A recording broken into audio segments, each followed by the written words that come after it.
you're enjoying the clarity that comes to you from contrast? Yes. So as far as you can see, the greater the contrast, the better you like it, right?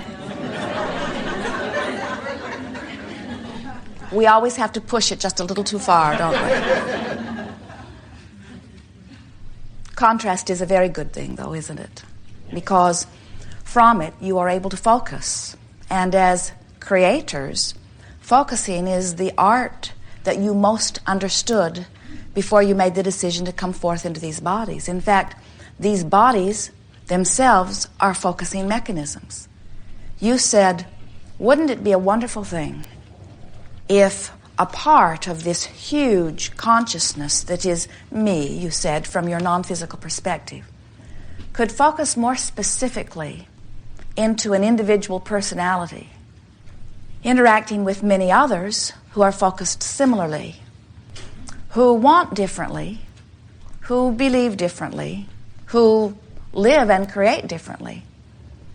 Wouldn't it be nice if we could just move about together, providing contrast for each other, giving each other an opportunity to come to new, clear conclusions?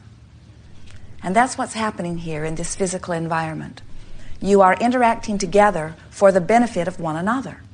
It's an interesting thing as we watch you, because most of you seem to have forgotten that your contrast is of benefit to one another, because you seem to want others to think and want and believe just as you do. In fact, it seems to be the dominant quest of humanity. Let's get everyone to agree with us. When you are defying the laws of the universe, you are certainly defying the intent that you held as you came forth. When Jerry and Esther first began interacting with us in this format, they talked about how well they get along. But Esther mentioned that they are not identical in all of their desires. And we said, if you were identical, it would have been necessary only for one of you to come forth. In other words, the variety in perspective and the variety in conclusion and therefore in desire that is summoned is what keeps the balance of this universe. It's what literally makes the world go around. It's what puts the eternalness in eternity. It's what causes the continual perpetuation or motion forward. It is why you are on the leading edge of thought. And so we say this to you not because we want you to look out into your environment and see things that you know very clearly that you do not want and accept them and even begin voting for them and campaigning for them. We are not encouraging you at all to find things unwanted and say you want them.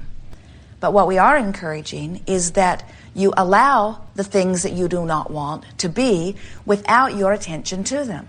In other words, it is not necessary that everything be as you think you want it to be. Now, in order for you to understand that, you have to begin to accept that law of attraction abounds and that law of attraction is a manager that sorts everything out. And when you begin to understand that law of attraction is a manager, so to speak, that sorts everything out, and that it is responding to vibrations that are being emitted, and then you further understand that you have absolute control over your vibration that you are emitting, therefore you have absolute control over your point of attraction, then you are willing to allow others to be and do and have as they choose.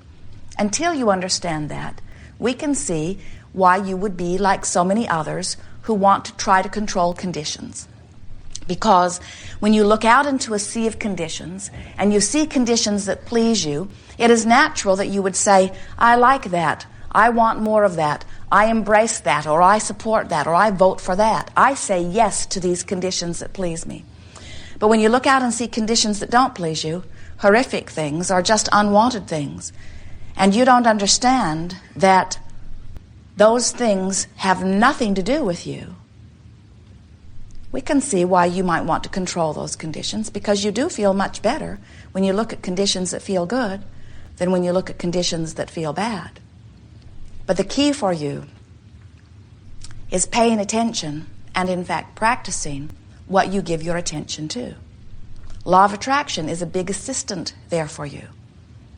If you have been giving quite a bit of attention to something unwanted, let's say, it has then activated in your vibration. And when something unwanted has been activated in your vibration, then law of attraction is going to bring more of it to you. It's just how it works. So the key for you is to not have so much unwanted stuff activated in your vibration. And most humans say, good, I like that too. Get rid of it and it won't be activated in my vibration. And we say, you've been trying that and we think it's a good time for you to give it up, because after all of these eons of humankind attempting to feel better by controlling conditions, you talk about unconditional love. Most just don't understand what it means. And unconditional love means letting the conditions be as they be while you focus as you choose to focus, activate within you something that is pleasing to you while you activate it. Law of attraction then responds to your activation and gives you the perfect life. And a perfect life is rather easy to live if you will keep your nose out of everyone else's life.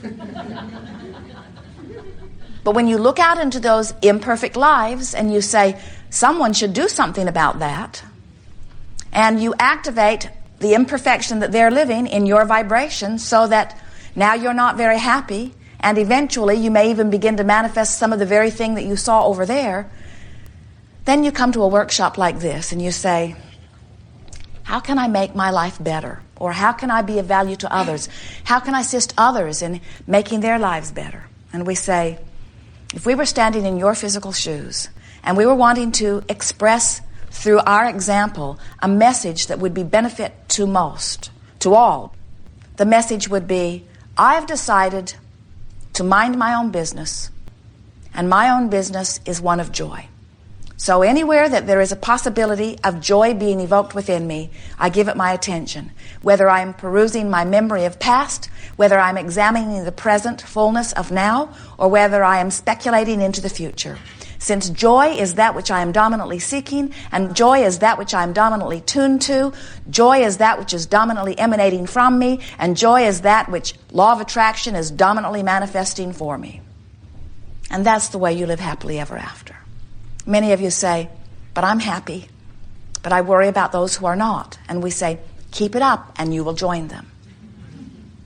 You say, well, I don't want to be unhappy. I want to be happy, but I want to help those who are not happy. And we say, then you must see them as happy. You say, but they're not happy. There's this problem and this problem. And we say, keep it up and you will join them. And you say, but I don't want to join them. I want them to be happy. I want them to be happy like me, damn it. I want them to be happy like I used to be before I noticed they weren't happy. And we say, only you can control the way you feel. And you can control the way you feel, but you have to decide that you want to feel good. And when you decide that you want to feel good and you begin practicing good feeling thoughts, then you activate vibrations within you that are dominantly good feeling vibrations, and then your life expresses that and you spread that everywhere you go. And so, how does one go about observing everything around, plenty of it good, plenty of it not so good, without feeling the discord of what is not wanted? How does one go about activating chosen vibrations rather than life experience seeming to choose them for you? And we say there are a few tools. One is being a selective sifter, wanting so much to feel good that you just keep looking for things that do feel good. The other is not a new tool, but we're speaking it to you in new terms here today. It's what some call creative visualization. We've called it that. Today we are calling it virtual reality. It's where you decide everything about a sequence of thoughts, and in doing so, you activate vibrations that serve you extremely well. Jerry awakened from a dream recently. It was a very vivid dream. It occurred to me, he said, that I created every character in my dream. And I created their relationship with me. I gave them their moods and attitudes, and I put the very words in their mouth. And we said, you do that in your wake state too. Oh, that's interesting, isn't it? You mean everything that every person says to me or does to me or feels about me is my doing? Yes. Because you have practiced activating vibrations that you, without realizing, are activating in others. And further, law of attraction is managing the rendezvousing of everybody that comes to you. So if there was not an activation point that matched, you wouldn't be having the rendezvous that you're having to begin with. Sometimes we see you be standing in the middle of something not very much wanted. And you say, somebody should do something about that. Esther's line that she learned from a very funny dear friend years ago is, somebody should call somebody. Somebody should do something about that. And we say, somebody should. And that only somebody who can is you. You can change your vibration, and when you do, everything that touches you will change accordingly. So the virtual reality goes like this. You take on the stance of a film director, a creator of something that's going to be seen on the screen. And you choose where it will take place, what time of day it is, what the atmosphere feels like, what is the general mood of the place, how does your heart feel as you stand in the middle of it, who else is there, what is the mood or attitude of the other, what words do you exchange, how does it feel as you exchange them? Powerful creating. So, as we're moving forward here today, we'll assist you in choosing some virtual realities, and we'll guide you as you use them for this one tool. Now, we're going to speak this to you many, many times today. We're going to give it to you here. This is the reason for virtual reality. In fact, this is the only reason for virtual reality. This is why we think it's a good idea for you to do virtual reality. And this is the only reason that we would ever suggest that you do virtual reality. Virtual reality is for no other reason than this. There is only one reason that we want you to do virtual reality. We are really wanting you to hear why we want you to do virtual reality, because there is only one reason that we want you to do virtual reality. Would you like to hear the reason? To practice a dominant vibration that will serve you. Only reason. And it's a fantastically important reason. Because when you practice deliberately a virtual reality, what happens to you is you can then easily, anytime you want, activate that vibration that will serve you.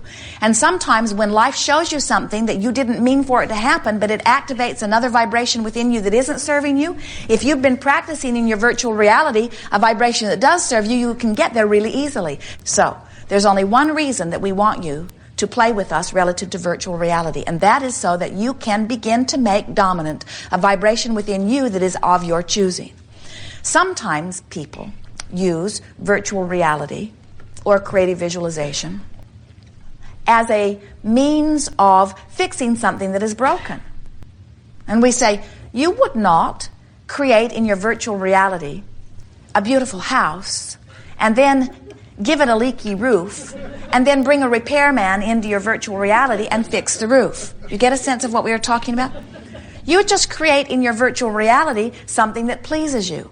And we've noticed that as you play the game, as you dart in, set the scene, choose something really quickly, exchange a few words, and dart out, you can maintain for 20, 30, 40, 50 seconds, sometimes 10, 5, 4. In other words, just a spattering of time, you can maintain a vibration that really, really serves you well. Sometimes if you stay in there longer, you start trying to fix things.